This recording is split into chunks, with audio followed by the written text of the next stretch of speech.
Well guys, I never thought I was actually going to say this, but it turns out MrBeast, aka Jimmy Donaldson, is a war criminal.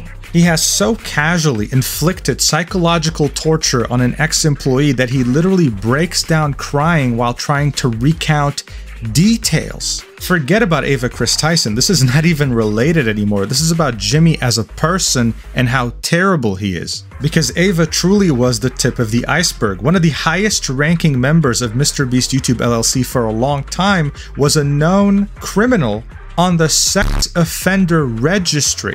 His criminal record states that the person he did these things to was extremely young. We're talking under 13 years old, and he was only fired recently with allegations that MrBeast YouTube LLC is trying to clear his name from public record. Because of course, they don't want this to bite them in the ass. Things are getting extremely serious. Let's talk about it. After uploading the first video, which was I worked for MrBeast, he's a fraud, the much anticipated sequel has finally come out, titled I worked for MrBeast, he's a sociopath. In it, we see Jake Weddle being interviewed, a stand-up comedian who used to work at MrBeast YouTube LLC during 2019 and 2020 as a writer and someone who appeared in the video sometimes. Like in this video, destroying my friend's car and surprising him with a new one. As you can see, he's right here, and he was one of the people who got his car destroyed, and it was meant to be a surprise. Like, oh, they're about to come out, they're gonna see this huge rock on the car, they're gonna think it's a meteor. He knew about it, by the way. This is when things would start to go from real videos to more staged and fake videos.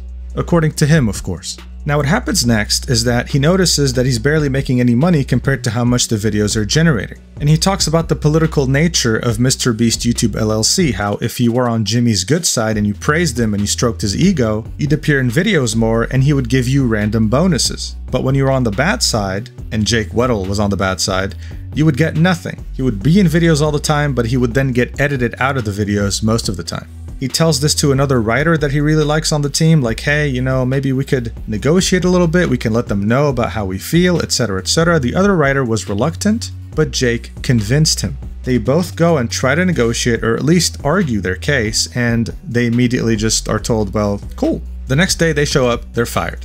Of course, Jake breaks down crying here because he didn't want the other writer to lose his job because he loved his job. But that was the nature of the workplace known as MrBeast YouTube LLC. He'd start working there in 2019 and was fired in 2020. He was actually very happy to be fired. He mentions how different Jimmy was off camera, how he had only one thing on his mind, to be the biggest YouTuber, and has no sense of any human empathy. When he would be giving people life-changing amounts of money, he'd be hoping that they cry, being like, yes, please cry. It would be so good if you cry, it'll be so good for the video. Almost like nothing he was doing was real. Jake moves on from this, and by 2021 he had moved to New York to work on his stand-up comedy career. He gets a phone call from his ex-employer, MrBeast YouTube LLC, in which he's pitched an idea for a video he'd be starring in. According to him, the pitch made it seem like it was going to be paradise. It was going to be very simple. You're just going to sit in this room, chilling, on vacation. You have an ice cream machine, you have a bed all to yourself, a bathroom, everything you need, really.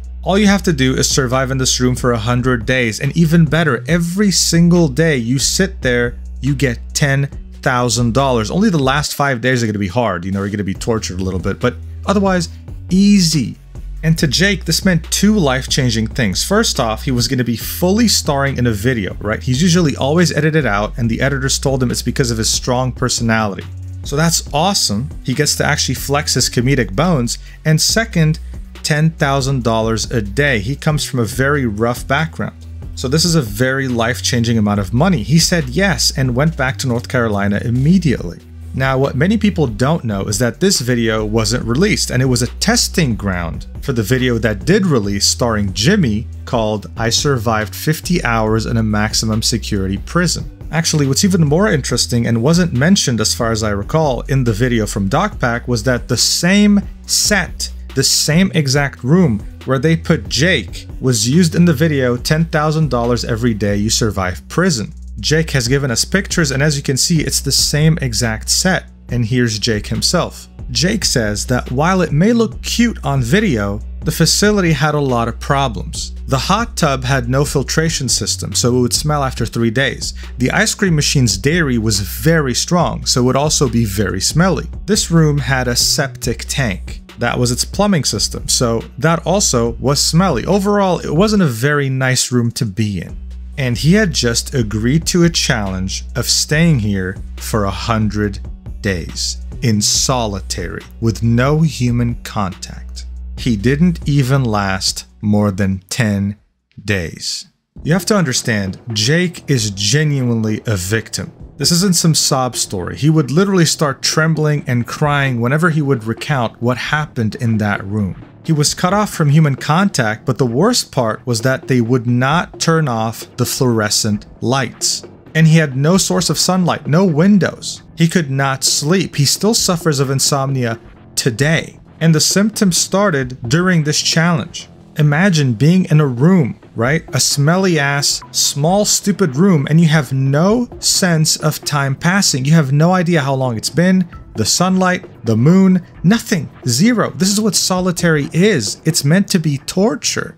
He wouldn't be able to fall asleep, and he was expected to do daily challenges almost. Because guess what? The cameras were rolling 24/7. He had to be entertaining. He had to make jokes. He had to look at the camera and say things. You'd know what I'm talking about if you watched the MrBeast video before. He of course complained about this, right? It's hard not to complain when you can't sleep. It's one of the worst things on the planet, and staff wouldn't budge. He'd get visited by editors sometimes and they'd joke around saying, wow man, you know, everything okay? This footage looks horrid. It seems like you're going through a really rough time. Yeah, no shit. The guy can't sleep.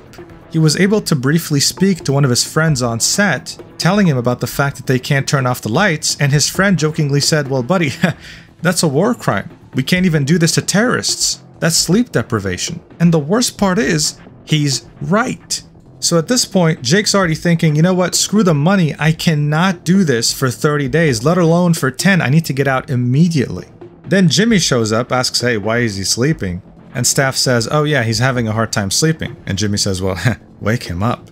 He pulls 2 briefcases and says, hey, we have 2 challenges today, you want to find out what they are? And Jake at this point is sleep deprived. He's like, oh hey, what are the challenges? Jimmy says, well, the first one is a Rubik's Cube. Jake says, there's no way I can do this. I'm dyslexic. It's going to be very embarrassing. I can't do it. Jimmy cuts the persona completely and looks at him and says, come on, just do it, you know, for the challenge, for the video. Come on. Jake manages to avoid it, but then the second challenge was running a marathon on a treadmill. And by that point, Jake knew he couldn't just say no. He was going to be forced to do it, so he did it. No practice beforehand, by the way, no preparation. He had just woken up and he is sleep deprived. And according to him, he ended up running from 12 to 3 a.m. I don't know whether it was 12 p.m. or 12 a.m., but regardless, 3 or 9 hours, regardless, right? You're making someone sleep deprived and solitary run for 3 hours. 9 hours is a war crime for sure. He was allowed to take breaks, but by the end of it, his feet had massive blisters. I don't even want to know what they actually looked like, but it was probably horrifying. They got the on-site psychologist to go talk to him, and the psychologist was like, yeah dude, it's over, he can't do no more. All of a sudden, everyone was concerned. And he laughs about this. He says, well, guess what? That night they decided to turn off the lights. The next day, all the staff is there to comfort him, all his friends. You know, he does specify that a lot of them were talking, voicing the fact that this isn't fair, this shouldn't even be happening, that they're treating him very badly. But of course, you know, they weren't the decision makers. Jimmy apparently sat there in front of him like an evil villain and said like some of the most cold things. Like, hey, you know, it was horrible, but at least you get to keep the money. He said, Jimmy said, can you say to the camera how thankful you are that now you can pay back your student loans? You know how hard it was to do a take of that? And pretend to make it genuine? I don't want to have student loans. I don't want to be in a cage. But Jimmy's the guy with the money, and if you do what he says, he'll do what you want. Oh, you want your student loans paid off? You just be in this cage. He got out of there and ended up having to pay $44,000 in taxes. So in reality, he got $56,000. Some people in the comments of DocPack's video argued that his symptoms showed that he has PTSD from this. Maybe. All I know is that he couldn't stop crying thinking about it, and that to me is enough. This is literal psychological torture mixed in with war crimes. Jimmy has a lot to answer for. And now, other than Ava Chris Tyson being an absolute disgusting weirdo, we now know that someone who used to work there as a high-ranking manager was on the sex offender registry. The dude even appeared in videos and for some reason, right?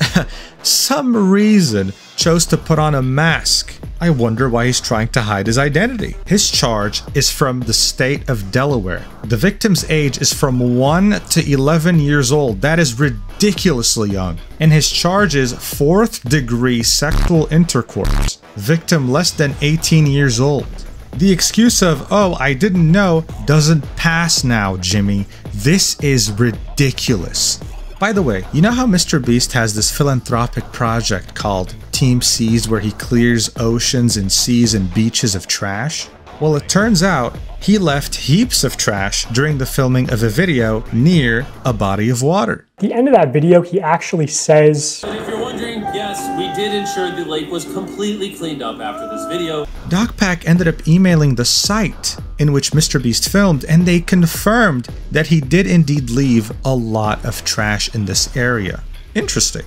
The video ends with Jake crying, but this time thanking DocPack profusely for finally letting him talk about this, something that he's been hiding inside of him for years. Not just out of fear of repercussion from MrBeast and his company, but also because he doesn't want his friends to lose their jobs. This isn't just some other controversy anymore. People's lives are at stake here. The Beast games right now that are going on with Amazon already are threatening people's very existence. And Jake showed us that this isn't the first time Jimmy has done this.